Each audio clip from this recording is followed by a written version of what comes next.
ഈ വീഡിയോയിൽ നമ്മൾ നോക്കാൻ പോകുന്നത് ഡൈജസ്റ്റീവ് സിസ്റ്റത്തിൻ്റെ ഓരോ കമ്പോണൻസിൻ്റെയും പ്രധാനപ്പെട്ട ഫങ്ഷൻസ്. നമ്മൾ ഇമ്പോർട്ടൻ്റ് ആയിട്ട് ചില ഫങ്ഷൻ മാത്രമേ പറഞ്ഞുള്ളൂ. ഇത് ഒരുപാട് ഡെപ്തിൽ നമുക്ക് പഠിക്കാം, പക്ഷെ നമ്മൾ ഡെപ്തിലേക്കൊന്നും പോവാതെ ഒഴിച്ചുകൂടാനാവാത്ത ചില ഫങ്ഷൻസ് മാത്രമാണ് ഇത് ഈ ക്ലാസ്സിൽ പറഞ്ഞു പോകുന്നത്. അതിനു മുന്നേ നമ്മൾ ഫുഡ് എന്ന് പറയുമ്പോൾ ആ ഫുഡിൻ്റെ കമ്പോണൻസിനെ പറ്റി നമ്മളെപ്പോഴും ആലോചിക്കണം. എന്തൊക്കെയാണ് കമ്പോണൻസ്? കാർബോഹൈഡ്രേറ്റ്. നമ്മൾ കഴിക്കുന്ന ഫുഡിൽ ഒരുപാട് തരത്തിലുള്ള കോംപ്ലക്സ് ആയിട്ടുള്ള കാർബോഹൈഡ്രേറ്റ് ഉണ്ടാവാറുണ്ട്. ഫോർ എക്സാമ്പിൾ ഒരു പോളിസാക്കറൈഡ് ആയിട്ടുള്ള സ്റ്റാർച്ച്, ചില ഡൈസാക്കറൈഡ് ലൈക്ക് സൂക്രോസ്. നമ്മൾ പഞ്ചസാര കഴിക്കുമ്പോൾ സൂക്രോസ് കിട്ടാറുണ്ട്. അത് നമ്മൾ പാല് കഴിക്കുമ്പോൾ കിട്ടുന്നൊരു കാർബോഹൈഡ്രേറ്റ് ഉണ്ട്, അതെന്താ ഒരു ഡൈസാക്കറൈഡ് ആണ്. എന്താണ്? ലാക്ടോസ്. അപ്പോൾ ലാക്ടോസ് അതുപോലെ തന്നെ സൂക്രോസ് പോലുള്ള ഡൈസാക്കറൈഡ് നമ്മളെ ഫുഡിൽ ഉണ്ടാവാറുണ്ട് കോമൺ ആയിട്ട്. അതുപോലെ നമ്മളെ ഫുഡിൽ ഉണ്ടാകുന്ന കോമൺ ആയിട്ടുള്ള പോളിസാക്കറൈഡ് ആണെന്ത്? Starch. Starch is made up of glucose. Clear അല്ലേ? അപ്പോൾ കാർബോഹൈഡ്രേറ്റിൻ്റെ കുറച്ച് കാറ്റഗറി നമ്മൾ പറഞ്ഞത്, ഒന്ന് സ്റ്റാർച്ച്, പോളിസാക്കറൈഡാണ്. അപ്പം ഡൈജസ്റ്റ് ചെയ്ത് നമുക്ക് എന്താ കിട്ടേണ്ടത്? ഗ്ലൂക്കോസ് ആണ് കിട്ടേണ്ടത്. അപ്പോൾ നമ്മൾ സ്റ്റാർച്ചിന് നമുക്ക് ആഫ്റ്റർ ഡൈജഷൻ നമുക്ക് എന്ത് കിട്ടണം? ഗ്ലൂക്കോസ് ആക്കണം. പിന്നെ ഡൈസാക്കറൈഡിന് എക്സാമ്പിൾ സൂക്രോസ്. സൂക്രോസ് എന്ന് പറയുമ്പോൾ അതെന്താണ്? അത് ഫ്രക്ടോസ് പ്ലസ് ഗ്ലൂക്കോസ് ആണ്. അപ്പോൾ സൂക്രോസിനെ ഡൈജസ്റ്റ് ചെയ്ത് കഴിഞ്ഞാൽ നമുക്ക് എന്ത് കിട്ടണം? ഫ്രക്ടോസും ഗ്ലൂക്കോസും കിട്ടണം. പിന്നെ വരുന്നത് നമ്മുടെ പറഞ്ഞ ലാക്ടോസ്, ഡൈസാക്കറൈഡ്. പാലിലൊക്കെ അടങ്ങിയിട്ടുള്ള പഞ്ചസാരയാണിത് ലാക്ടോസ്. അതിനെ ഡൈജസ്റ്റ് ചെയ്ത് കഴിയുമ്പോൾ എനിക്ക് എന്താ കിട്ടുന്നുണ്ട്? ഗലക്ടോസും ഗ്ലൂക്കോസും കിട്ടണം. അപ്പോൾ അതാണ് എൻഡ് പ്രൊഡക്റ്റ്. മറ്റേത് എൻ്റെ സബ്സ്ട്രേറ്റ്, തുടക്കമുള്ളത്. അപ്പോൾ ഇതാണ് നമ്മുടെ ഫുഡിൽ എന്തുണ്ടായിരിക്കും? കാർബോഹൈഡ്രേറ്റ് ഉണ്ടായിരിക്കും. പ്രധാനപ്പെട്ട കാർബോഹൈഡ്രേറ്റ് ആണ് സ്റ്റാർച്ച്, സൂക്രോസ്, ലാക്ടോസ് ഒക്കെ. ക്ലിയർ? അപ്പോൾ ഒരു കാർബോഹൈഡ്രേറ്റ്. പിന്നെ പ്രോട്ടീൻസ് ഉണ്ടായിരിക്കും. നമ്മുടെ കൂട്ടിൽ ഒരുപാട് പ്രോട്ടീൻസ് ഉണ്ടായിരിക്കും. ഇപ്പോൾ ഇറച്ചി കഴിക്കുമ്പോൾ, മുട്ട കഴിക്കുമ്പോൾ ഒരുപാട് പ്രോട്ടീൻസ് കിട്ടും. നമുക്ക് പയറുവർഗ്ഗം കഴിക്കുമ്പോഴൊക്കെ ഒരുപാട് പ്രോട്ടീൻസ് കിട്ടും. അപ്പോൾ ഈ പ്രോട്ടീൻസ് ഇതെന്ത് വെച്ച് ഉണ്ടാക്കിയതാണ്? അമിനോ ആസിഡ് കൊണ്ട് ഉണ്ടാക്കിയതാണ് അല്ലേ? അപ്പോൾ പ്രോട്ടീൻ്റെ ഡൈജഷൻ കഴിഞ്ഞാൽ നമുക്ക് എന്താ കിട്ടുന്നത്? അമിനോ ആസിഡ് കിട്ടണം. അതിൻ്റെ സിംപ്ലസ്റ്റ് യൂണിറ്റ് ആയിട്ടുള്ള അമിനോ ആസിഡ് നമുക്ക് കിട്ടണം അല്ലേ? അമിനോ ആസിഡുകൾ ചേർത്ത് വെച്ചാണ് പ്രോട്ടീൻസ് ഉണ്ടായിട്ടുള്ളത്. അതുകൊണ്ട് പ്രോട്ടീൻസിനെ മുറിച്ച് കഴിഞ്ഞാൽ നമുക്ക് അവസാനം എന്താ കിട്ടുക? നമുക്ക് അതിൻ്റെ അമിനോ ആസിഡാണ് കിട്ടുക. അപ്പോൾ പ്രോട്ടീൻ നമ്മൾ എന്താക്കി ഡൈജസ്റ്റ് ചെയ്യണം? അമിനോ ആസിഡാക്കി ഡൈജസ്റ്റ് ചെയ്യണം. പിന്നെ വരുന്നത് ലിപ്പിഡാണ് അല്ലെങ്കിൽ ഫാറ്റാണ് അല്ലേ? ഈ ഫാറ്റിനെ ഡൈജസ്റ്റ് ചെയ്ത് നമുക്ക് എന്താക്കാനുള്ളത്? അതിനെ ഡൈജസ്റ്റ് നമുക്ക് ഫാറ്റി ആസിഡും ഗ്ലിസറോളാക്കി മാറ്റണം. അപ്പോൾ ഇതാണ് നമ്മൾ ലക്ഷ്യം. നമുക്ക് ഒരുപാട് കാർബോഹൈഡ്രേറ്റ് ഉണ്ട്, നമുക്ക് ഒരുപാട് പ്രോട്ടീൻസ് ഉണ്ട്, നമ്മളെ ഫുഡിൽ ഒരുപാട് ലിപ്പിഡ്സ് ഉണ്ട്. അതിനൊക്കെ ഡൈജസ്റ്റ് ചെയ്തിട്ട് അതിൻ്റെ സിംപ്ലസ്റ്റ് ഫോമിലേക്ക് ആക്കണം. കാർബോഹൈഡ്രേറ്റിനൊക്കെ മോണോസാക്കറൈഡ് ആക്കി മാറ്റണം. അതെന്തൊക്കെയാണ്? ഗ്ലൂക്കോസ്, ഗലക്ടോസ്, ഫ്രക്ടോസ് പോലുള്ള മോണോസാക്കറൈഡ് ആക്കി മാറ്റണം. പ്രോട്ടീൻ ആണെങ്കിൽ അതിനൊക്കെ അമിനോ ആസിഡ് ആക്കി മാറ്റണം. പിന്നെ നമുക്കുള്ളത് ഫാറ്റ് അല്ലെങ്കിൽ ലിപ്പിഡ്, അതിനെന്താക്കി മാറ്റണം? ഫാറ്റി ആസിഡും ഗ്ലിസറോളും ആക്കി മാറ്റണം. ഇതാണ് ഡൈജഷനുള്ള പ്രധാനപ്പെട്ട പ്രോസസ്സ്. പിന്നെ അതിൽ ന്യൂക്ലിയോടൈഡ്സ് ഒക്കെ ഉണ്ടാവും. അത് ഇമ്പോർട്ടൻ്റ് അല്ലാത്തതുകൊണ്ട് വിട്ടേക്കാണ്. അപ്പോൾ ഇതാണ് പ്രധാനപ്പെട്ട, ഈ മൂന്നാണ് പ്രധാനപ്പെട്ട ഡൈജഷനിൽ ഇൻവോൾവ് ആയിട്ടുള്ള മാക്രോ മോളിക്യൂൾസ്. അപ്പോൾ ഈ ഡൈജഷനെ സഹായിക്കുന്ന ഡിഫറെൻറ്റ് കമ്പോണൻസ് ഏതൊക്കെയാണെന്ന് നോക്കുക. ഇതൊറ്റ സ്റ്റെപ്പിൽ നടക്കുന്ന ഒരു പ്രോസസ്സല്ല, ഓരോ സ്റ്റെപ്പ് വൈസായിട്ട് നടക്കുന്ന പ്രോസസ്സാണ്. ക്ലിയർലേ? അത് മൗത്തിൽ നിന്ന് തുടങ്ങും. തുടങ്ങിയിട്ട് കംപ്ലീറ്റ് ആവുന്നത് അത് നമ്മൾ ഇൻറ്റസ്റ്റൈനിൽ വെച്ചിട്ടാണ്. ക്ലിയർലേ? ബാക്കി ലാർജ് ഇൻറ്റസ്റ്റൈനൊക്കെ മറ്റ് ഫങ്ഷൻസ് ഉണ്ട്, പിന്നെ പറയാം. അപ്പോൾ നമുക്ക് തുടങ്ങാം. അപ്പോൾ നമ്മൾ ഫുഡ് എന്ന് പറയുമ്പോൾ അതിൻ്റെ പ്രിലിമിനറി ഡൈജഷൻ എന്ന് പറഞ്ഞാൽ അത് പല്ല് കൊണ്ടാണ് അല്ലേ? നമ്മളൊരു കോംപ്ലക്സ് ആയിട്ടുള്ള ഫുഡിനെ ആദ്യം ചവച്ചരയ്ക്കുമ്പോഴാണ് അതിനെന്ത് ചെയ്യുന്നത്? ഫസ്റ്റ് അതെന്ത് ചെയ്യുന്നത്? അതിൻ്റെ ഡീഗ്രഡേഷൻ നടക്കുന്നത്. ക്ലിയർലേ? അതുകൊണ്ട് തന്നെ ബക്കൽ കാവിറ്റിയിലുള്ള ടീത്താണ് എന്ത്? ഫസ്റ്റ് ഡൈജഷൻ നടത്തുന്നത്. കോംപ്ലക്സ് ഫുഡിനെ എന്ത് ചെയ്യുന്നു? ക്രഷ് ചെയ്തിട്ട് ഗ്രൈൻഡ് ചെയ്തിട്ട് എന്ത് ചെയ്യുന്നു? കുറച്ചും കൂടി സിംപ്ലസ്റ്റ് ആക്കുന്നു. പിന്നെ ബക്കൽ കാവിറ്റിൽ നമുക്ക് എന്തുണ്ട്? 3 പെയർ സലൈവറി ഗ്ലാൻഡ് എന്ത് പറഞ്ഞു അല്ലേ? അവരെന്ത് സെക്രറ്റ് ചെയ്യുന്നുണ്ട്? സലൈവ. ആ സലൈവ അല്ലെങ്കിൽ ഉമിനീരിൽ എന്ത് അടങ്ങിയിട്ടുണ്ട്? ഒരു എൻസൈം അടങ്ങിയിട്ടുണ്ട്. ഏതാണ്? സലൈവറി അമിലേസ് ഉള്ള എൻസൈം അടങ്ങിയിട്ടുണ്ട്. ക്ലിയർ? ഈ സലൈവറി അമിലേസിൻ്റെ ജോലി എന്താണെന്ന് വെച്ചാൽ സ്റ്റാർച്ച് പോലുള്ള പോളിസാക്കറൈഡിൻ്റെ മേലെ ആക്ട് ചെയ്യും. ഒരു എൻസൈമാണിത് സലൈവറി അമിലേസ്. ഈ സലൈവറി അമിലേസിലുള്ള എൻസൈമിൻ്റെ ഫംഗ്ഷൻ എന്താണ്? സ്റ്റാർച്ച് എന്ന പോളിസാക്കറിൻ്റെ മേലെ ആക്ട് ചെയ്തിട്ട് ഈ സ്റ്റാർച്ചിന് സിംപ്ലസ്റ്റ് യൂണിറ്റ് ആയിട്ടുള്ള, ഏറ്റവും സിംപ്ലസ്റ്റ് അല്ല പക്ഷേ കമ്പാരിറ്റീവ്ലി കുറച്ചുകൂടി സിംപ്ലസ്റ്റ് ആയിട്ട് മാൾട്ടോസ് ആക്കി മാറ്റും. ഇതൊരു പാർഷ്യൽ ഡൈജഷനാണ് ഇവിടെ നടക്കുന്നത്. എന്താണ് പാർഷ്യൽ ഡൈജഷൻ എന്ന് വെച്ചാൽ? നമ്മൾ കഴിക്കുന്ന ഫുഡിലെ എല്ലാ സ്റ്റാർച്ചിനെയും പിടിച്ചിട്ട് എന്താക്കി മാറ്റില്ല? ഈ പറഞ്ഞ മാൾട്ടോസ് ആക്കി മാറ്റില്ല. ചില സ്റ്റാർച്ചിനൊക്കെ പിടിച്ചിട്ടുണ്ടായിരിക്കും അതിൻ്റെ കുറച്ച് പോർഷനൊക്കെ എന്ത് ചെയ്യും മാൾട്ടോസ് ആക്കി മാറ്റും. ബാക്കി ഒരുപാട് പോർഷൻ എന്തായിട്ട് കിടക്കുന്നുണ്ടായിരിക്കും, എന്താണ് കുറച്ച് ചെറിയ സ്റ്റാർച്ച് യൂണിറ്റ് ആയിട്ട് കിടക്കുന്നുണ്ടായിരിക്കും. നമ്മൾ ഡസ്ട്രിൻ എന്നൊക്കെ വിളിക്കും. ക്ലിയർലി ഡസ്റ്റ് എന്ന് വിളിക്കും. കാരണം ഒരു ഒരു ഒരു 100 ഗ്ലൂക്കോസ് മോളിക്യൂൾ ചേർത്ത് വെച്ചൊരു സ്റ്റാർച്ചാണെന്ന് വിചാരിക്കുക. സ്റ്റാർച്ചാണ് വിചാരിക്കുക. അതിലെ അറ്റത്തുള്ള 2 ഗ്ലൂക്കോസിനെ കട്ട് ചെയ്ത് വെക്കൽ ഒരു മാൾട്ടോസ് റെസിഡ്യൂ ഉണ്ടായി അല്ലേ. 2 ഗ്ലൂക്കോസ് അറ്റാച്ച് ചെയ്തേക്കുന്നതാണ് മാൾട്ടോസ് ആണ് അല്ലേ. ബാക്കി എത്ര ഉണ്ട്? 98 ഗ്ലൂക്കോസ് അറ്റാച്ച് ചെയ്തിട്ടുള്ള ഒരു സ്റ്റാർച്ച് ഉണ്ടല്ലേ, നമുക്ക് ഡസ്റ്റിൻ്റെയൊക്കെ വേണമെങ്കിൽ വിളിക്കാം. ക്ലിയർലി. അപ്പോൾ ഉദ്ദേശം അത്രയാണ്. അപ്പോൾ സലൈവറി അമിലേസ് എന്ത് ചെയ്യുന്നു, ചില സ്റ്റാർച്ചിൻ്റെ മേലെ ആക്ട് ചെയ്തിട്ട് നമുക്ക് എന്ത് തരുന്നു, കുറച്ച് മാൾട്ടോസ് തരുന്നു അല്ലേ. നമ്മൾ വെറും ചോറ് കഴിക്കുമ്പോൾ നമുക്ക് ചെറിയൊരു മധുരം കിട്ടാറില്ലേ, ആ മധുരത്തിൻ്റെ കാരണം ഈ മാൾട്ടോസാണ്. ക്ലിയർ. അപ്പോൾ first digestive enzyme salivary amylase, അത് എവിടെ ആക്ട് ചെയ്യുന്നു, നമ്മളെ സ്റ്റാർച്ചിൽ ആക്ട് ചെയ്തിട്ട് നമുക്ക് ചില സ്റ്റാർച്ചിന് എന്താക്കി മാറ്റുന്നു, 2 ഗ്ലൂക്കോസ് റെസിഡ്യൂ ലെങ്ത് ഉള്ള മാൾട്ടോസ് ആക്കി മാറ്റുന്നു, അല്ലെങ്കിൽ ഒരു ഡൈസാക്രൈഡ് ആക്കി മാറ്റുന്നു. ഇപ്പോൾ അതിനെ ഗ്ലൂക്കോസ് ആക്കി മാറ്റില്ല കേട്ടോ, മാൾട്ടോസ് ആക്കി മാറ്റിയുള്ളൂ. ഇനി അതിന് വീണ്ടും ഡൈജസ്റ്റ് ചെയ്തിട്ട് നമുക്ക് ഗ്ലൂക്കോസ് ആക്കാനുള്ള, പക്ഷേ അതവിടെ നടക്കണില്ല, നമ്മുടെ മൗത്തിൽ വെച്ച് നടക്കില്ല. മൗത്തിൽ വെച്ച് എന്തെടുക്കണുള്ളൂ, സ്റ്റാർച്ചിനെ പിടിച്ചിട്ട് ജസ്റ്റ് ഡൈസാക്രൈഡ് ആയിട്ടുള്ള മാൾട്ടോസ് ആക്കി മാറ്റുന്നുള്ളൂ. അതും ചില സ്റ്റാർച്ച്, എല്ലാ സ്റ്റാർച്ചും ഇല്ല. അപ്പോൾ എന്താണ്, പാർഷ്യൽ ഡൈജഷൻ അവിടെ വെച്ച് നടക്കുന്നത്, മൗത്തിൽ വെച്ച് നടക്കുന്നത്. പിന്നെ അവിടെ സലൈവറി ലിപ്പേസും ഒക്കെ ഉണ്ട്, ഫാറ്റിൻ്റെ ചെറിയ ഡൈജഷനൊക്കെ. പക്ഷേ ഇമ്പോർട്ടൻ്റ് അല്ല, അത്ര സിഗ്നിഫിക്കൻ്റ് അല്ല. നമുക്ക് സലൈവറി ഗ്ലാൻഡിനെ അല്ല സലൈവനെ സംബന്ധിച്ചിടത്തോളം നമുക്ക് ഏതാണ് ഇമ്പോർട്ടൻ്റ്, അവിടെ സലൈവറി അമിലേസ് ആണ് ഇമ്പോർട്ടൻ്റ്. അപ്പോൾ ഇതാണ് എവിടെ നടക്കുന്നത്, മൗത്തിൽ വെച്ച് നടക്കുന്നത്. ക്ലിയർ. നമ്മൾ കഴിച്ചുകൊണ്ടിരിക്കുന്ന ഈ ഫുഡ് നന്നായിട്ട് സലൈവയായിട്ട് മിക്സ് ചെയ്യാണ്. ആ മിക്സിങ്ങിനെ സഹായിക്കുന്ന എന്താണ്, നമ്മളെ ടങ്ങും ടീത്തൊക്കെ ആ മിക്സിങ്ങിനെ സഹായിക്കുന്നുണ്ട്. അങ്ങനെ മിക്സ് ചെയ്തതിന് ശേഷം എന്ത് ചെയ്യുന്നു, ഒരു ബോൾ ഷേപ്പിലാക്കി നമ്മൾ വിഴുങ്ങുകയാണ്, സ്വാളോ ചെയ്യുകയാണ്. സ്വാളോയിന് സഹായിക്കുന്ന എന്താണ്, ഫാരിങ്സ് ആണ്. ആ സമയത്ത് എന്ത് ചെയ്യും, എപ്പിഗ്ലോട്ടിസ് ക്ലോസ് ആവും. ഫുഡ് എങ്ങോട്ടേ പോവുള്ളൂ, ഈസോഫേഗോസിലോട്ടേ പോവുള്ളൂ. എങ്ങോട്ട് പോവില്ല, അത് വിൻഡ് പപ്പിലെ ട്രക്കിയിലോട്ട് പോവില്ല അല്ലേ. കാരണം അവിടെ എപ്പിഗ്ലോട്ടിസ് എന്ത് ചെയ്യുന്നുണ്ട്, അവിടെ ക്ലോസ് ആയി കിടക്കുന്നുണ്ട്. അങ്ങനെ ഫുഡ് എങ്ങോട്ട് പോവാണ്, ഈസോഫേഗസിലോട്ട് പോവാണ്. ഈസോഫേഗസിൽ എന്തുണ്ട്, പെരിസ്റ്റാൾസിസ് എന്നൊരു മൂവ്മെൻറ്റ് നടക്കുന്നുണ്ട്, ഒരു വേവ് ലൈക്ക് മൂവ്മെൻറ്റ് അല്ലേ. ഈസോഫേഗസിൻ്റെ മസിൽസ് എന്ത് ചെയ്യുന്നുണ്ട്, അതിൻ്റെ റെഗുലറായിട്ട് എന്തെങ്കിലും കോൺട്രാക്ട് ചെയ്യുന്നുണ്ട്. അതുകൊണ്ട് ഫുഡ് എങ്ങോട്ട് ഇറങ്ങിപ്പോവും, ഈ ഈസോഫേഗസിന് എങ്ങോട്ട് ഇറങ്ങിപ്പോവും, സ്റ്റൊമക്കിലോട്ട് ഇറങ്ങിപ്പോവും. ഈസോഫേഗസിന് സ്റ്റൊമക്കിലോട്ട് ഫുഡിൻ്റെ എൻട്രി കൺട്രോൾ ചെയ്യുന്നുണ്ട്.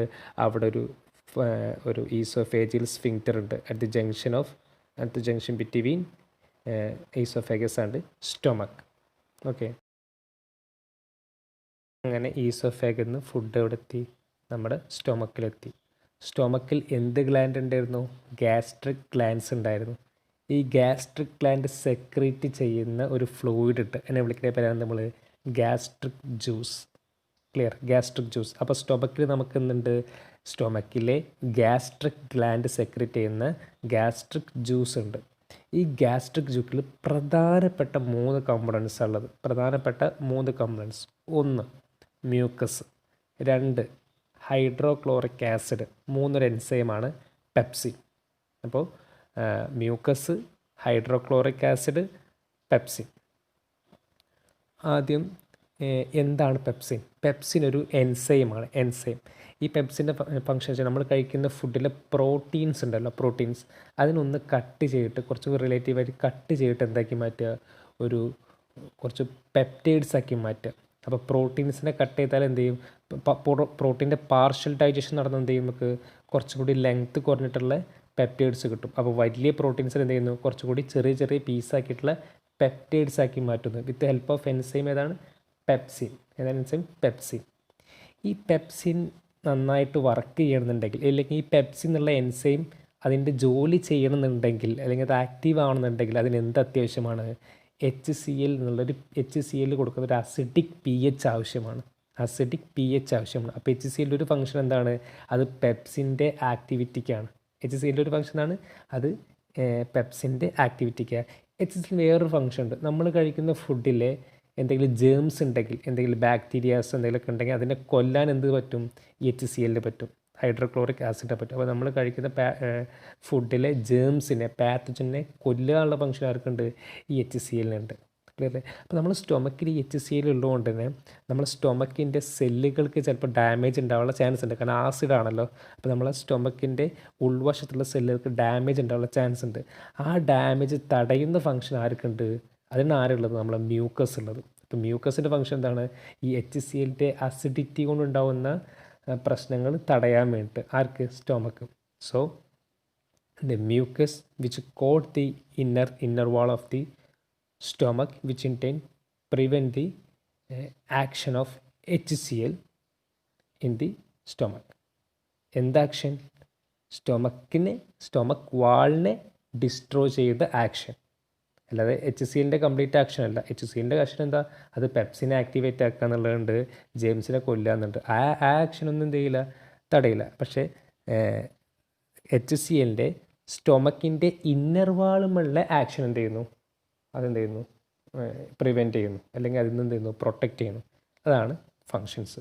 അപ്പോൾ mucus protection of the inner wall of stomach, HCl activation of pepsin as well as the killing of the germs. പെപ്സിൻ്റെ function it's convert the or digest the complex proteins to much more simpler peptides ആക്കി മാറ്റുന്നു. അപ്പോൾ ഇതാണ് gastric ജ്യൂസിൻ്റെ കമ്പോണൻസും അതിൻ്റെ function. Just ഒന്ന് പറഞ്ഞിട്ടുള്ളൂ. ഡെപ്തിലൊക്കെ വേണമെങ്കിൽ നമുക്ക് പഠിക്കാം, പക്ഷേ ഇത്ര മതി. ഇപ്പോൾ നമ്മൾ ഡൈജഷൻ എവിടെ എത്തി? മൗത്തിൽ വെച്ചിട്ട് ചില കാർബോഹൈഡ്രേറ്റിനൊക്കെ മാൾട്ടോസ് ആക്കി വെച്ചിട്ടുണ്ട്. Partial digestion of carbohydrate. പ്രോട്ടീനെ സംബന്ധിച്ചിടത്തോളം പാർഷ്യൽ ഡൈജഷൻ ഓഫ് പ്രോട്ടീൻ നടന്നിട്ടുണ്ട്. പ്രോട്ടീൻ എന്താക്കി മാറ്റിയിട്ടുണ്ട്? പെപ്റ്റൈഡ്സ് ആക്കി മാറ്റിയിട്ടുണ്ട്. ക്ലിയർ അല്ലേ? ഓക്കെ. ഈ നെക്സ്റ്റ് കമ്പൗണ്ട് നമുക്ക് എടുക്കാം. നമ്മുടെ ലിവർ അല്ലേ? ലിവർ സെക്രീറ്റ് ചെയ്യുന്ന ഒരു സെക്രീഷൻ ഉണ്ടല്ലോ. എന്താണ്? നമ്മൾ പറഞ്ഞു ബൈൽ അല്ലേ? ഈ ബൈലിൻ്റെ ഫങ്ഷൻ എന്താണെന്ന് നമ്മൾ നോക്കാൻ പോകുന്നു. ബൈൽ. അതുപോലെ തന്നെ അവിടെ എന്തുണ്ട്? നമുക്ക് പാങ്ക്രിയാസും കിടക്കുന്നുണ്ട്. പാങ്ക്രിയാസ് അല്ലേ? ഓക്കെ. അപ്പോൾ ഈ പാങ്ക്രിയാസ് എന്ത് സെക്രീറ്റ് ചെയ്യുന്നുണ്ട്? പാങ്ക്രിയാറ്റിക് ജ്യൂസ് സെക്രീറ്റ് ചെയ്യുന്നുണ്ട്. അപ്പോൾ ലിവർ ബൈൽ ഉണ്ടാക്കുന്നു, പാങ്ക്രിയാസ് പാങ്ക്രിയാറ്റിക് ജ്യൂസ് ഉണ്ടാക്കുന്നു. അത് രണ്ടും എങ്ങോട്ടാണ് വരുന്നത്? സ്മോൾ ഇൻറ്റെസ്റ്റിൻ്റെ ഫസ്റ്റ് പോർഷനായിട്ടുള്ള ഡുവോഡിനത്തിലോട്ടാണ് വരുന്നത്. ക്ലിയർ? ലിവർ സെക്രീറ്റ് ചെയ്യുന്ന ഈ ബൈലിൻ്റെ ഫങ്ഷൻ എന്താണെന്ന് ചോദിച്ചാൽ, നമ്മൾ കഴിക്കുന്ന ഫുഡിലുള്ള ഫാറ്റ് ഉണ്ടല്ലോ, അല്ലെങ്കിൽ ലിപ്പിഡ്സ് ഉണ്ടല്ലോ, ഇത് ഒരു ലാർജ് ഡ്രോപ്പായിട്ടാവും ഉണ്ടാവും. അല്ലെങ്കിൽ ഫാറ്റിൻ്റെ ഒക്കെ വലിയ മോളിക്യൂൾസ് ആയിരിക്കും. അതിനൊക്കെ പിടിച്ച് എന്ത് ചെയ്യുന്നു? ബ്രേക്ക് ഡൗൺ ചെയ്തിട്ട് ചെറിയ ചെറിയ മോളിക്യൂൾസ് ആക്കി മാറ്റുന്നു. ചെറിയ ചെറിയ ഓയിൽ ഡ്രോപ്പ്ലെറ്റ് ആക്കി മാറ്റുന്നു. ഈ പ്രോസസ് നമ്മൾ എമൾസിഫിക്കേഷൻ എന്നാണ് പറയുക.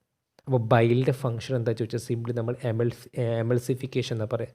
എമൾസിഫിക്കേഷൻ എന്താ? ലാർജ് ഫാറ്റ് മോളിക്യൂൾസിനെ പിടിച്ചിട്ട് സ്മോൾ ഫാറ്റ് മോളിക്യൂൾസ് ആക്കി മാറ്റുകയാണ്.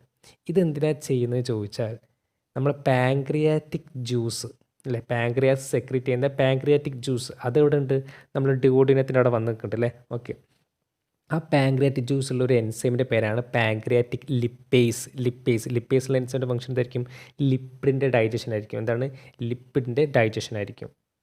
അപ്പോൾ ആ ലിപ്പിഡിൻ്റെ ഡൈജഷൻ എളുപ്പമാക്കാൻ വേണ്ടിയിട്ട് അതിനാദ്യം ചെറുതാക്കി വെക്കാൻ ആരാണ്? ബൈലാണ്. അപ്പോൾ എന്ത് ചെയ്യുന്നു? ബൈൽ എന്താ ചെയ്യുന്നത്? ഫാറ്റിൻ്റെ വലിയ മോളിക്യൂൾസിനൊക്കെ പിടിച്ച് ചെറിയ മോളിക്യൂൾസാക്കി മാറ്റുന്നു. അതാണത് എമൾസിഫിക്കേഷൻ. ഈ ചെറിയ ഡ്രോപ്ലെറ്റ്സ് ഓഫ് ഫാറ്റിൻ്റെ മേലാണ് ആര് വന്ന് ആക്ട് ചെയ്യുന്നത്? പാങ്ക്രിയാറ്റിക് ജ്യൂസിലുള്ള പാങ്ക്രിയാറ്റിക് ലിപ്പേസ് ആക്ട് ചെയ്യുന്നത്. ഈ fat molecule pancreatic lipase act ചെയ്ത് നമുക്ക് കിട്ടുക? ഫാറ്റിൻ്റെ ഡൈജഷൻ നടക്കും. ഫാറ്റിൻ്റെ ഡൈജഷൻ നടന്നാൽ നമുക്ക് എന്താ കിട്ടുക? നമുക്ക് ഫാറ്റി ആസിഡ്സും ഗ്ലിസറോൾസും കിട്ടും. അപ്പോൾ ഫാറ്റി ആസിഡ്സും ഗ്ലിസറോൾസും തരുന്ന ആരാണ്? അത് പാങ്ക്രിയാറ്റിക് ലിപ്പേസിൻ്റെ ആക്ഷൻ കൊണ്ട് ഉണ്ടാവുന്നതാണ്. പക്ഷേ അത് നടക്കണമെന്നുണ്ടെങ്കിൽ ആദ്യം എന്ത് ചെയ്യണം? വലിയ ഫാറ്റ് മോളിക്യൂൾസിനെ ചെറിയ ചെറിയ ഫാറ്റ് മോളിക്യൂൾസ് ആക്കി മാറ്റണം. അത് ആരുടെ സഹായത്തോടെയാണ്? അത് ബൈലിൻ്റെ സഹായത്തോടെയാണ്. ഈ ബൈൽ ആരാണ് ഉണ്ടാക്കുന്നത്? അത് ലിവറാണ് ഉണ്ടാക്കുന്നത്. ക്ലിയർ? നമ്മുടെ ഫുഡ് ഇപ്പോൾ സ്മോൾ ഇൻറ്റെസ്റ്റിൻ്റെ ഭാഗത്ത് എത്തിയിട്ടുണ്ട്. അപ്പോൾ എന്താ സംഭവിച്ചത്? ചില കാർബോഹൈഡ്രേറ്റൊക്കെ എന്തായിട്ടുണ്ട്? മാൾട്ടോസായി മാറിയിട്ടുണ്ട്. ചില പ്രോട്ടീൻസൊക്കെ പെപ്റ്റൈഡ്സ് ആയിട്ട് മാറിയിട്ടുണ്ട്. പിന്നെ ഫാറ്റൊക്കെ മോസ്റ്റ് ഓഫ് ഫാറ്റ് എന്തായിട്ട് മാറിയിട്ടുണ്ട്? ഫാറ്റി ആസിഡ്സും ഗ്ലിസറോളായിട്ട് മാറിക്കിടക്കുന്നുണ്ട്. പാങ്ക്രിയാറ്റിക് ജ്യൂസിലുള്ള ഒരു എൻസൈമായിരുന്നു എന്ത്? Pancreatic lipase. അതെന്താക്കിയത്? ഫാറ്റിനെ ഫാറ്റി ആസിഡും ഗ്ലിസറോളാക്കി ഡൈജസ്റ്റ് ചെയ്തിട്ടുണ്ട്. ക്ലിയർ അല്ലേ? പിന്നെ അതുപോലെ തന്നെ പാങ്ക്രിയാറ്റിക് ജ്യൂസിലുള്ള മറ്റൊരു എൻസൈമാണത് അമിലേസ്, പാങ്ക്രിയാറ്റിക് അമിലേസ്. നമ്മൾ വേറൊരു അമിലേസ് പഠിച്ചിട്ടുണ്ടല്ലേ, സലൈവറി അമിലേസ്. ജോലി എന്ത് ചെയ്യുന്നു? ആ സ്റ്റാർച്ചിനെ മാൾട്ടോസാക്കി മാറ്റുക അല്ലേ. ഓക്കെ, അവിടെ കുറച്ച് സ്റ്റാർച്ചിനെ പിടിച്ച മാൾട്ടോസാക്കി മാറ്റിയിട്ടുള്ളൂ അല്ലേ. ബാക്കിയുള്ള സ്റ്റാർച്ചിനൊക്കെ പിടിച്ച് മാൾട്ടോസാക്കി മാറ്റുന്നത് എവിടെ വെച്ചിട്ടാണ്? നമ്മൾ പറഞ്ഞ ഈ സ്മോൾ ഇൻറ്റസ്റ്റൈൻ്റെ ഈ പോർഷനിൽ വെച്ചിട്ടാണ്, സ്മോൾ ഇൻറ്റസ്റ്റൈനിൽ വെച്ചിട്ടാണ്. അവിടെ ആരാണ് ചെയ്യണത്? അത് പാങ്ക്രിയാറ്റിക് ജ്യൂസിലെ പാങ്ക്രിയാറ്റിക് അമിലേസ് ആണ് ചെയ്യണത്. അവിടെ ആരാ ചെയ്തത്? സലൈവറി അമിലേസ് ആയിരുന്നു അല്ലേ. അപ്പോൾ അമിലേസിൻ്റെ ജോലി എന്താണ്? സ്റ്റാർച്ചിനെ പിടിച്ച് മാൾട്ടോസ് ആക്കുക എന്നുള്ളതാണ്. ക്ലിയർ അല്ലേ. അത് സലൈവയുള്ള അമിലേസും ചെയ്യും, പാങ്ക്രിയാറ്റിക് ജ്യൂസുള്ള അമിലേസും ചെയ്യും. പാങ്ക്രിയാറ്റിക് ജ്യൂസിലുള്ള അമിലേസാണ് എന്ത് ചെയ്യണത്? റിമൈനിങ് ആയിട്ടുള്ള എല്ലാ സ്റ്റാർച്ചിനും പിടിച്ച് എന്താക്കി മാറ്റുന്നത്? ഡൈസാക്കറൈഡ് ആയിട്ടുള്ള മാൾട്ടോസാക്കി മാറ്റുന്നത്. ക്ലിയർ. പിന്നെ വേറൊരു എൻസൈം ഉണ്ട്, ട്രിപ്സിൻ എന്തുണ്ട്? ഒരുപാട് പ്രോട്ടീൻസിനെ പിടിച്ചാക്കി എന്ത് മാറ്റിയിട്ട് പോളിപെപ്റ്റൈഡ് ആക്കി മാറ്റിയിട്ടുണ്ട്. ഒരുപാട് പ്രോട്ടീൻസിനെ പിടിച്ചിട്ട് പോളിപെപ്റ്റൈഡ്സ് ആക്കി മാറ്റുന്നുണ്ട്. പോളിപെപ്റ്റൈഡ്സ് ആയിട്ടില്ല. അപ്പോൾ പ്രോട്ടീൻ്റെ കംപ്ലീറ്റ് പ്രോട്ടീനെ പോളിപെപ്റ്റൈഡ്സ് ആക്കി മാറ്റുന്ന റിയാക്ഷൻ എവിടെയൊക്കെ നടക്കുന്നുണ്ട്? നമ്മുടെ ഇൻറ്റസ്റ്റൈനിൽ വെച്ചിട്ട് പാങ്ക്രിയാറ്റിക് ജ്യൂസിലുള്ള ട്രിപ്സിൻ വഴി നടക്കുന്നുണ്ട്. ക്ലിയർ അല്ലേ. പാങ്ക്രിയാറ്റിക് ജ്യൂസിൽ ട്രിപ്സിൻ മാത്രം കേട്ടോ, വേറെ ഒരുപാട് പ്രോട്ടീൻ ഡൈജസ്റ്റ് ചെയ്യാൻ സഹായിക്കുന്ന എൻസൈമൊക്കെ ഇവിടെ ഉണ്ട്. പക്ഷേ ഒരു എക്സാം പോയിൻ്റ് ഓഫ് വ്യൂവിൽ മാത്രമാണ് ഇതിനെ ഇവിടെ മെൻഷൻ ചെയ്യുന്നത്. ഓക്കെ, സ്മോൾ ഇൻറ്റസ്റ്റൈനിൽ ഇപ്പോൾ ഏതൊക്കെ സെക്രീഷൻസ് ആണുള്ളത്? ലിവറിൽ നിന്ന് വന്ന ബൈലുണ്ട്, പാങ്ക്രിയാസ് എന്ന് വന്ന പാങ്ക്രിയാറ്റിക് ജ്യൂസ് ഉണ്ട്. ഇതിന് പുറമെ സ്മോൾ ഇൻറ്റസ്റ്റൈൻ സ്വയം തന്നെ ഉൽപ്പാദിപ്പിക്കുന്ന ഒരു സെക്രീഷൻ ഇവിടെ ഉണ്ട്, സ്മോൾ ഇൻറ്റസ്റ്റൈനിലുണ്ട്. സ്മോൾ ഇൻറ്റസ്റ്റൈനിൽ ഇൻറ്റസ്റ്റൈനൽ ഗ്ലാൻസ് സെക്രീറ്റ് ചെയ്യുന്ന, നമ്മൾ മുന്നേ പറഞ്ഞു അല്ലേ, ഇൻറ്റസ്റ്റൈനൽ ഗ്ലാൻസ് സെക്രീറ്റ് ചെയ്യുന്ന ഇൻറ്റസ്റ്റൈനൽ സെക്രീഷൻ. ക്ലിയർ അല്ലേ. അത് ഇവിടെ ഉണ്ട്. അല്ലെങ്കിൽ ഇൻറ്റസ്റ്റൈനൽ ജ്യൂസ് അത് ഇവിടെ ഉണ്ട്, നമ്മളെ സ്മോൾ ഇൻറ്റസ്റ്റൈനിലുണ്ട്. അതിലൊരുപാട് എൻസൈംസ് ഉണ്ട്. അതാണ് ബാക്കിയുള്ള കംപ്ലീറ്റ് ഡൈജഷൻ ചെയ്യുന്നത്. അപ്പോൾ ഇനി ആരുടെയൊക്കെ ഡൈജഷനാണോ ബാക്കി നിൽക്കുന്നത് അതൊക്കെ ചെയ്യണവരാണ് ഇൻറ്റസ്റ്റൈനൽ ജ്യൂസിലുള്ള എൻസൈംസ് ആണ്. ക്ലിയർ. അതെന്തൊക്കെയാണ് നമുക്ക് നോക്കാം. ഇപ്പം നമ്മൾ ഫുഡിലുണ്ടായിരുന്ന കംപ്ലീറ്റ് കാർബോഹൈഡ്രേറ്റും അല്ലെങ്കിൽ നമ്മൾ കംപ്ലീറ്റ് സ്റ്റാർച്ച്, കാർബോഹൈഡ്രേറ്റിലെ പോളിസാക്കറൈഡ് ആയിട്ടുള്ള സ്റ്റാർച്ച് കംപ്ലീറ്റ് ഇപ്പോൾ എന്തായിട്ട് കിടക്കുന്നുണ്ട്? മാൾട്ടോസായി കിടക്കുന്നുണ്ട്. കുറച്ച് എവിടെ വെച്ച് നടന്നു? മൗത്തിൽ സലൈവറി അമിലേസ് വെച്ച് നടന്നു. ബാക്കി എവിടെ വെച്ച് നടന്നു? സ്മോൾ ഇൻറ്റസ്റ്റൈനിൽ പാങ്ക്രിയാറ്റിക് അമിലേസിൻ്റെ സഹായത്തോടെയും കഴിച്ചു അല്ലേ. അപ്പോൾ ഒക്കെ നമുക്ക് എല്ലാ സ്റ്റാർച്ചും എന്തായിട്ടാണ് കിടക്കുന്നത്? മാൾട്ടോസ് ആയിട്ടാണ് കിടക്കുന്നത്. ഈ മാൾട്ടോസിനെ സ്പ്ലിറ്റ് ചെയ്തിട്ട് ഗ്ലൂക്കോസ് ആക്കി മാറ്റുന്നത്. മാൾട്ടോസ് പറഞ്ഞാൽ എന്താ? 2 ഗ്ലൂക്കോസ് ചേർന്നാണ്ട് മാൾട്ടോസ്. അപ്പോൾ ഈ മാൾട്ടോസിനെ പിടിച്ച് സ്പ്ലിറ്റ് ചെയ്തിട്ട് ഗ്ലൂക്കോസ് ആക്കി മാറ്റുന്ന എൻസൈം എവിടെ ഉള്ളത്? നമ്മളെ സ്മോൾ ഇൻറ്റസ്റ്റൈനൽ ജ്യൂസിലുണ്ട്. എൻസൈമിൻ്റെ പേരാണ് മാൾട്ടേസ്. സിമ്പിളാണ്. അപ്പോൾ മാൾട്ടേസ് എന്ത് ചെയ്യുന്നു? മാൾട്ടോസിനെ പിടിച്ചിട്ട് ഗ്ലൂക്കോസ് ആക്കി മാറ്റുന്നു. അപ്പോൾ അതാണ് മാൾട്ടേസിൻ്റെ പണി. പിന്നെ വേറെ ഒരുപാട് കാർബോഹൈഡ്രേറ്റ് ഉണ്ടാവും. നമ്മൾ തുടക്കം പറഞ്ഞു ഏതൊക്കെയാണത്? സൂക്രോസ് അല്ലേ. സൂക്രോസിനെ പിടിച്ചിട്ട് ഫ്രക്ടോസും ഗ്ലൂക്കോസും ആക്കി മാറ്റുന്ന സൂക്രേസ് ഇവിടെ ഉണ്ട്, ഇൻറ്റസ്റ്റൈനൽ ജ്യൂസിലുണ്ട്. അപ്പോൾ സൂക്രോസിൻ്റെ മേലെ സൂക്രേസ് ആക്ട് ചെയ്യുന്നു. നമ്മൾ ഇൻവെർട്ടേസ് എന്ന് വിളിക്കാറുണ്ട് എൻസൈമിന്. എന്നിട്ട് എന്താക്കുന്നു? ഗ്ലൂക്കോസും ഫ്രക്ടോസും ഉണ്ടാക്കുന്നു. പിന്നെ ലാക്ടേസ് എന്നുള്ള എൻസൈം ഉണ്ട്. ഫംഗ്ഷൻ എന്തായിരിക്കും? ലാക്ടോസിൻ്റെ ഡൈജഷനാണ്. അതെന്താണ്? Glucose plus galactose. അപ്പോൾ കംപ്ലീറ്റ് ഡൈസാക്കറിൻ്റെ ഡൈജഷൻ നടക്കുന്നത് വെച്ചിട്ടാണ്? ഇൻറ്റസ്റ്റൈനൽ ജ്യൂസിലെ എൻസൈംസ് വെച്ചിട്ടാണ്. ക്ലിയർ അല്ലേ. അപ്പോൾ പാങ്ക്രിയാറ്റിക് ജ്യൂസിലുണ്ടായിരുന്ന പാങ്ക്രിയാറ്റിക് അമിലേസും പിന്നെ തുടക്കം ഉണ്ടായിരുന്ന സലൈവറി ഗ്ലാൻഡ് സെക്രീറ്റ് ചെയ്ത് സലൈവറിലുണ്ടായിരുന്ന സലൈവറി അമിലേസും കൂടി എന്ത് ചെയ്തിട്ടുണ്ട്? കംപ്ലീറ്റ് സ്റ്റാർച്ചിനെ പിടിച്ചിട്ട് മാൾട്ടോസ് ആക്കി വെച്ചിട്ടുണ്ട് അല്ലേ. ആ മാൾട്ടോസിനെ പിടിച്ചിട്ട് ഗ്ലൂക്കോസ് ആക്കി ഡൈജസ്റ്റ് ചെയ്യേണ്ടത് മാൾട്ടേസ് എൻസൈമാണ്, ഇൻറ്റസ്റ്റൈനൽ ജ്യൂസിലാണ്. ഇപ്പോൾ നമ്മൾ ഫുഡിലുള്ള ടേബിൾ ഷുഗർ, സാധാരണ ഷുഗറിൽ സൂക്രോസ്, അതിനെ പിടിച്ച് ഗ്ലൂക്കോസ് ഫ്രക്ടോസ് ആക്കി മാറ്റുന്ന സൂക്രേസ് എൻസൈം ഇൻറ്റസ്റ്റൈനൽ ജ്യൂസ് എന്നാണ്. പിന്നെ നമ്മൾ പാലിൽ നിന്നൊക്കെ കിട്ടുന്ന ലാക്ടോസ്, അതിനെ പിടിച്ചിട്ട് ഗ്ലൂക്കോസ് പ്ലസ് ഗലക്ടോസ് ആക്കി മാറ്റാനുള്ള ലാക്ടേസ് എൻസൈം എവിടെയുള്ളതാണ്? ഇൻറ്റസ്റ്റൈനൽ ജ്യൂസിലുള്ളതാണ്. അപ്പോൾ എന്ത് ചെയ്ത്? കംപ്ലീറ്റ് കാർബോഹൈഡ്രേറ്റ് ഡൈജഷൻ തീർന്നു. ഇനി നമ്മൾ പ്രോട്ടീൻ്റെ കേസ് എടുക്കുകയാണെങ്കിൽ പ്രോട്ടീൻ്റെ ഫസ്റ്റ് ഡൈജഷൻ നടന്ന എവിടെ വെച്ചിട്ടായിരുന്നു? സ്റ്റൊമക്കിൽ വെച്ചിട്ടല്ലേ. പെപ്സിൻ പിടിച്ചിട്ട് ഒരുപാട് പെപ്റ്റൈഡ്സ് ആക്കി മാറ്റി അല്ലേ. പിന്നെ ബാക്കി ഡൈജഷൻ എവിടെ വെച്ച് നടന്നിട്ട്? ഇൻറ്റസ്റ്റൈനിൽ തുടക്കം വെച്ച് നടന്നിട്ടുണ്ട്. പാങ്ക്രിയാറ്റിക് ജ്യൂസിലുള്ള ട്രിപ്സിനൊക്കെ വെച്ചിട്ട് വീണ്ടും ചില ബാക്കിയുള്ള പ്രോട്ടീൻസിനൊക്കെ പിടിച്ചുണ്ടാക്കി മാറ്റിയിട്ട് പെപ്റ്റൈഡ്സ് ആക്കി മാറ്റിയിട്ട് ചെയ്തു അല്ലേ. ഓക്കെ, ഇനി ഇൻറ്റസ്റ്റൈനൽ ജ്യൂസിൽ എന്തുണ്ട്? ഒരുപാട് പെപ്റ്റിഡേസ് എൻസൈം ഉണ്ട്. എന്താണുള്ളത്? പെപ്റ്റിഡേസ്. അപ്പോൾ ഇതുവരെ എന്തായിരുന്നു? സ്റ്റൊമക്കിൻ്റെയും അതുപോലെ തന്നെ പാങ്ക്രിയാസ് സെക്രീഷനിലുണ്ടായിരുന്ന പാങ്ക്രിയാറ്റിക് അല്ലെങ്കിൽ ട്രിപ്സിൻ അല്ലേ. പാങ്ക്രിയാറ്റിക് ജ്യൂസിലുണ്ടായിരുന്ന ട്രിപ്സിൻ അല്ല. അപ്പോൾ പെപ്സിനും ട്രിപ്സിനൊക്കെ പോലുള്ള എൻസൈംസ് എന്താക്കിയിട്ടുണ്ട്, പ്രോട്ടീൻസിനെ പിടിച്ചിട്ട് പെപ്റ്റൈഡ്സ് ആക്കി മാറ്റിയിട്ട്. ക്ലിയർ അല്ലേ? ഇനി ഇൻറ്റെസ്റ്റൈനൽ ജ്യൂസ് എന്താ സംഭവിക്കുക, ഈ പെപ്റ്റൈഡ്സിനൊക്കെ പിടിച്ച് എന്താക്കി മാറ്റും, അതിൻ്റെ ഏറ്റവും സിംപ്ലസ്റ്റ് ഫോം ആയിട്ടുള്ള അമിനോ ആസിഡ്സ് ആക്കി മാറ്റും. എൻസൈമിൻ്റെ പേര് പെപ്റ്റിഡേസ് എന്നാണ്. എന്താണ്? പെപ്റ്റിഡേസ്. ഇപ്പോൾ എന്ത് ചെയ്തു, നമ്മൾ പ്രോട്ടീനൊക്കെ പിടിച്ച് എന്താക്കി മാറ്റി, അമിനോ ആസിഡ് ആക്കി മാറ്റി. അപ്പോൾ പ്രോട്ടീൻ്റെ ഡൈജഷൻ എവിടെ നടക്കുന്നത്, ആദ്യം നടക്കുന്നത് വെച്ചിട്ടാണ് സ്റ്റൊമക്കിൽ വെച്ചിട്ട് അല്ലേ. ബാക്കി നടക്കുന്നത് വെച്ചിട്ടാണ് ഇൻറ്റെസ്റ്റൈനിൽ വെച്ചിട്ട്. ഇൻറ്റെസ്റ്റൈനിൽ രണ്ട് സ്റ്റെപ്പായിട്ട് നടക്കണം. ഒന്ന് പാങ്ക്രിയാറ്റിക് ജ്യൂസിലുള്ള ട്രിപ്സിനും പോലുള്ള എൻസൈമിൻ്റെ ആക്ഷൻ കൊണ്ട്, പിന്നെ ഇൻറ്റെസ്റ്റൈനൽ ജ്യൂസിലുള്ള പെപ്റ്റിഡേസ് എന്നുള്ള എൻസൈമിൻ്റെ ആക്ഷൻ കൊണ്ട് ഫൈനൽ എന്ത് ചെയ്യുന്നു, പ്രോട്ടീൻസൊക്കെ എന്തായിട്ട് മാറുന്നു, അമിനോ ആസിഡ് ആക്കി മാറ്റുന്നു. Protein digestion over, carbohydrate digestion over. ഇനി ബാക്കിയുള്ള ലിപ്പിഡ്സിനൊക്കെ ഇനി ഏതെങ്കിലും ലിപ്പിഡ്സൊക്കെ ഇങ്ങനെ ഡൈജസ്റ്റ് ചെയ്യാൻ ബാക്കിയുണ്ടെങ്കിൽ അതിനെ ഡൈജസ്റ്റ് ചെയ്യാനുള്ള ഇൻറ്റെസ്റ്റൈനൽ ലിപ്പേസ് എവിടെ ഉണ്ട്, ഈ പറഞ്ഞ ഇൻറ്റെസ്റ്റൈനൽ ജ്യൂസിലുണ്ട്. അപ്പോൾ ഇനി ഏതെങ്കിലും ലിപ്പിഡ്സൊക്കെ ബാക്കിയാണെങ്കിൽ എന്ത് ചെയ്യും, ഫാറ്റി ആസിഡും ഗ്ലിസറോളൊക്കെ എന്ത് ചെയ്യും, കംപ്ലീറ്റ് മാറ്റും. ഫാറ്റി ആസിഡ് ഗ്ലിസറോൾ നമ്മൾ എവിടെ നിന്ന് തുടങ്ങിയിട്ടുണ്ട്, നമ്മൾ തൊട്ട് മുന്നേ പാങ്ക്രിയാറ്റിക് ജ്യൂസിലുണ്ടെന്ന് പാങ്ക്രിയാറ്റിക് ലിപ്പേസ് വഴി തുടങ്ങിയിട്ടല്ലേ, ബൈൽ സാൾട്ടൊക്കെ ആക്ട് ചെയ്തിട്ട്, അല്ലെങ്കിൽ ബൈലൊക്കെ ആക്ട് ചെയ്തിട്ട് അല്ലേ. അപ്പോൾ ഈ വഴിയിൽ എന്ത് ചെയ്യുന്നു, ഇൻറ്റെസ്റ്റൈനിൽ വെച്ച് കംപ്ലീറ്റ് ഡൈജഷൻ തീരുന്നു അല്ലേ. അപ്പോൾ ഡൈജഷൻ ഓവർ. ഇനി നമുക്ക് ലാർജ് ഇൻറ്റെസ്റ്റൈൻ കിടക്കുന്നത്. ലാർജ് ഇൻറ്റെസ്റ്റൈൻ്റെ ഫംഗ്ഷൻ എന്ന് വെച്ചാൽ വാട്ടറിനെ അബ്സോർബ് ചെയ്യുന്ന ഫംഗ്ഷൻ. പിന്നെ ഇലക്ട്രോലൈറ്റിന് ചില ഈ പറഞ്ഞ സോഡിയം പോലുള്ള ഇലക്ട്രോലൈറ്റ്, ക്ലോറിൻ, സോഡിയം ക്ലോറിനൊക്കെ പോലുള്ള മിനറൽസിനൊക്കെ അബ്സോർബ് ചെയ്യണം. അതുപോലെ വാട്ടറിന് അബ്സോർബ് ചെയ്യണമൊക്കെ എവിടെയാണ്, ലാർജ് ഇൻറ്റെസ്റ്റൈനാണ്. ക്ലിയർ അല്ലേ? ഓക്കെ. ഈ ഇൻറ്റെസ്റ്റൈന് മറ്റൊരു ഫംഗ്ഷൻ കൂടി നമ്മൾ കുറേ സ്മോൾ വില്ല സ്ട്രക്ചറൊക്കെ പഠിച്ചില്ലേ. ഓക്കെ. നമ്മളിപ്പോൾ നമ്മളെ ഇൻറ്റെസ്റ്റൈനിൽ ഇപ്പോൾ ആഫ്റ്റർ ഡൈജഷൻ എന്താ ഉള്ളത്, ആഫ്റ്റർ ഡൈജഷൻ ഇൻറ്റെസ്റ്റൈനിൽ എന്തൊക്കെയുള്ളത്, കാർബോഹൈഡ്രേറ്റിൻ്റെ ഡൈജഷൻ നടന്ന് നമുക്ക് എന്ത് കിട്ടിയിട്ടുണ്ട്, മോണോസാക്രൈഡ് കിട്ടിയിട്ടുണ്ട് അല്ലേ. സ്റ്റാർച്ചിൻ്റെ ഡൈജഷൻ നമുക്ക് ഗ്ലൂക്കോസ് കിട്ടിയിട്ടുണ്ട്, ഫ്രക്ടോസ് കിട്ടിയിട്ടുണ്ട്, ഗലക്ടോസ് കിട്ടിയിട്ടുണ്ട് അല്ലേ. ഇതൊക്കെ പ്രധാനപ്പെട്ട മോണോസാക്രൈഡ് കിട്ടിയിട്ടുണ്ട്. നമുക്ക് protein digest complete amino acid ആക്കി മാറ്റിയിട്ടുണ്ട്. ക്ലിയർ അല്ലേ. ലിപ്പിഡിൻ്റെ ഡൈജസ്റ്റ് കംപ്ലീറ്റ് ആക്കി എന്ത് വെച്ചിട്ടുണ്ട്, ഫാറ്റി ആസിഡ് ഗ്ലിസറോൾ ആക്കി കിട്ടുന്നത്. ഇത് എവിടെ കിടക്കുന്നത്, ഇൻറ്റെസ്റ്റൈനിലാണ് കിടക്കുന്നത്. ഇൻറ്റെസ്റ്റൈൻ്റെ ല്യൂമണിൽ കിടക്കുകയാണ്, ആ കുടലിനുള്ളിൽ കിടക്കുകയാണ്. അവിടുന്ന് എന്ത് ചെയ്യുന്നു, ആ വില്ലസിൻ്റെ ഉള്ളിലുള്ള ബ്ലഡ് വെസൽസിലേക്ക് ഇവരെന്ത് ചെയ്യാണ്, അബ്സോർബ് ചെയ്യാണ്. ആരൊക്കെ, അമിനോ ആസിഡ്സ്, മോണോസാക്രൈഡ്സ്. എങ്ങോട്ടാണ് പോണത്, അമിനോ ആസിഡ് മോണോസാക്രൈഡ് എങ്ങോട്ടാണ് പോണത്, നമ്മളെ ബ്ലഡ് വെസൽസിലോട്ട് പോവുക. ഫാറ്റി ആസിഡും ഗ്ലിസറോളോടെ കിടക്കേണ്ടത് എങ്ങോട്ടാണ് പോണത്, മൈക്രോവില്ലസിൻ്റെ ഉള്ളിൽ എന്തുണ്ടായിരുന്നു, ലാക്റ്റിയൽ എന്നുള്ളൊരു സ്ട്രക്ചർ ഉണ്ടായിരുന്നു അല്ലേ. ലാക്റ്റിയൽ വെസൽസ് ഉണ്ടായിരുന്നു, ലിംഫാറ്റിക് വെസൽസാണ്.